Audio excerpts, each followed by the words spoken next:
All right, we're doing the oil change on the 2009 Chevy Trailblazer, the V6 4.2 liter. Takes 530 weight oil. Approximately 6 quarts of oil it's gonna take on that.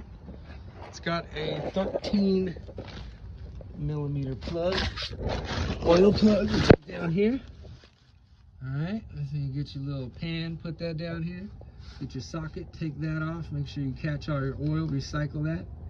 And then if you look just up there, you'll feel your filter's sitting up in there. Just go up in there, twist that off, replace that filter, and put a little bit of oil around the new gasket on that. And you should be good to go. You need an end wrench, a socket, funnel.